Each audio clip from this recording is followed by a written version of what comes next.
Assalamualaikum warahmatullahi wabarakatuh. Salam rahayu, rahayu, rahayu.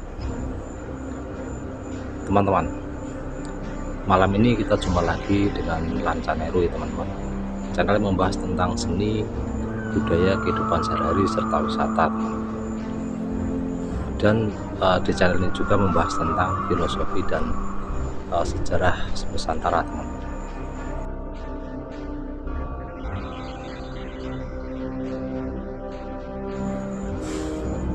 Bermula dari tanggal 31 Desember 2023 teman-teman, tepatnya jam 10 malam ya teman-teman. Itu saya melihat YouTube film dari Cina ya teman-teman, dengan judul Return of the Pondyus. Nah, di situ film itu sangat menarik sekali teman-teman. Itu sangat luar biasa sekali. Terus kemudian saya merenung dan saya berpikir kita sebenarnya juga mempunyai legenda yang jauh lebih tua daripada film itu, yaitu legenda dari Roro Jonggrang.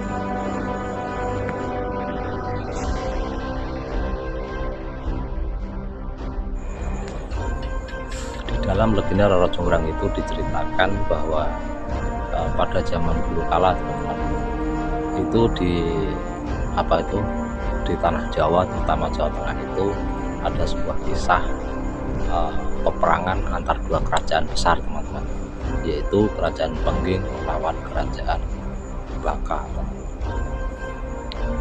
Kerajaan Baka itu dipimpin oleh Sang Prabu Dewata Cengkar, sedangkan dari pihak Pengging itu dipimpin oleh putra mahkota, yaitu Bandung Bondowoso. Singkat ceritanya, dalam pertempuran itu Prabu Dewata Cengkar berhasil dikalahkan oleh Bandung Bondowoso dalam persaktian 1 lawan 1. Dan karena kekalahan Prabu Dewata Cengkar, maka pasukan yang dipimpinnya itu juga ikut kalah, ikut porak-poranda teman-teman.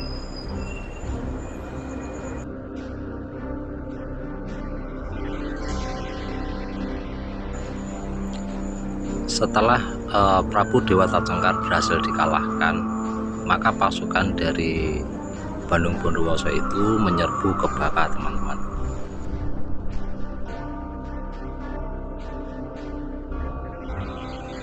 Dan Baka berhasil ditaklukkan.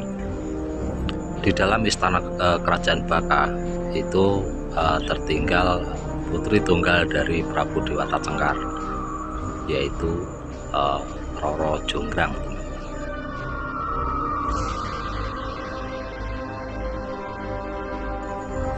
Melihat kecantikan dari Roro Jonggrang ini, Bandung Bondowoso jatuh cinta. Oleh karena itu, sebagai negara taklukan, memang seharusnya Bandung Bondowoso itu berhak untuk mengambil Roro Jonggrang sebagai tawanan perang, teman-teman. Tetapi Bandung Bondowoso tidak melakukan itu, tetapi malah melamar Roro Jonggrang untuk menjadi permaisurinya, teman-teman.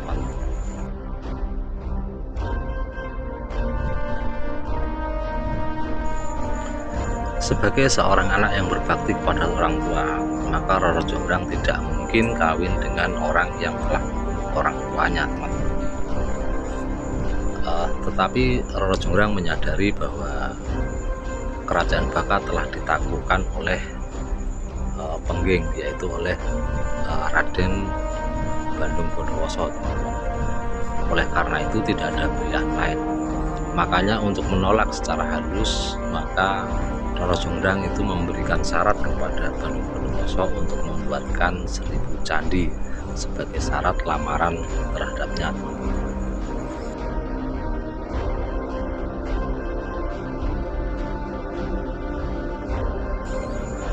Dengan kesaktiannya yang luar biasa, maka Bandung Bondowoso itu menyanggupi syarat tersebut, teman-teman.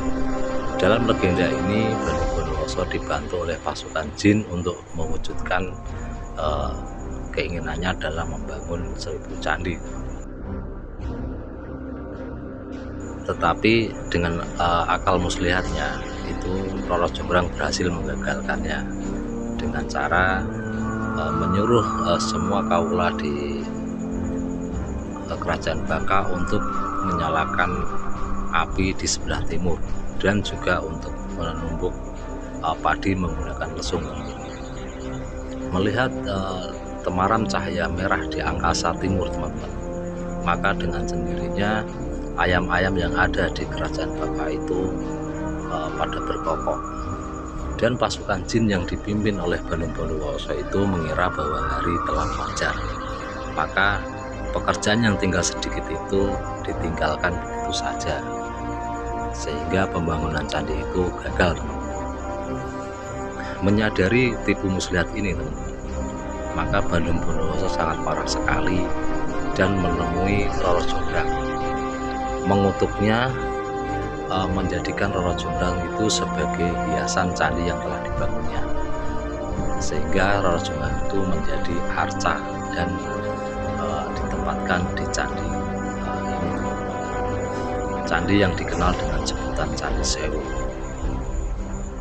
Teman-teman, dalam legenda seperti ini kita semua telah tahu, teman-teman, banyak riwayat legenda yang kita dengar, entah itu dari televisi ataupun turun-temurun. Legenda Roro Jonggrang itu sangat akrab sekali di telinga kita. Tetapi yang jadi pertanyaan, benarkah itu legenda itu memang benar nyata adanya? Melihat dari sejarahnya, teman-teman, bersumber dari prasasti yang ditinggalkan, mulai dari prasasti yang ada di Kedu ataupun yang ada di Prambanan sendiri, itu banyak kisahnya tidak seperti itu. Tetapi Candi Prambanan itu dibangun oleh tenaga manusia biasa,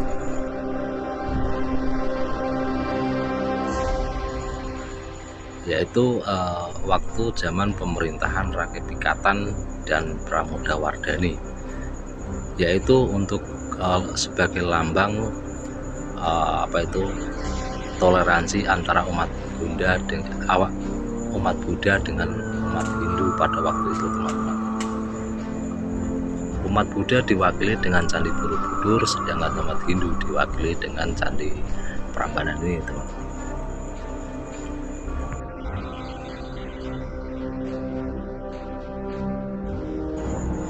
Teman-teman, mari dalam kisah ini kita ambil pelajarannya ya. Kita cari tahu tentang legenda Roro Jonggrang.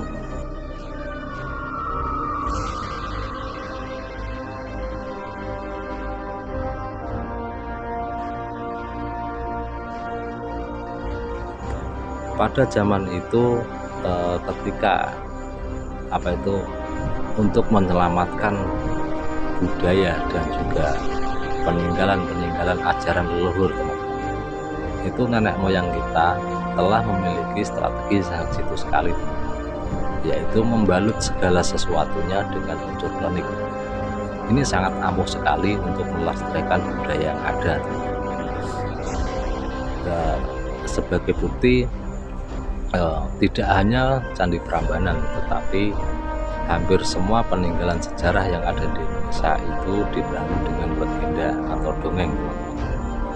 Semua ini agar bisa terjaga kelestariannya. Selagi otak manusia pada waktu itu belum bisa menerima secara akal sehat, secara nalar, untuk menerjemahkan apa yang ada di dalam tradisi itu, maka dijaga dengan balutan ini, teman-teman, balutan unsur klenik. Ini sangat ampuh sekali, terbukti tidak ada yang berani untuk mengusik peninggalan sejarah itu karena unsur kliniknya, teman-teman.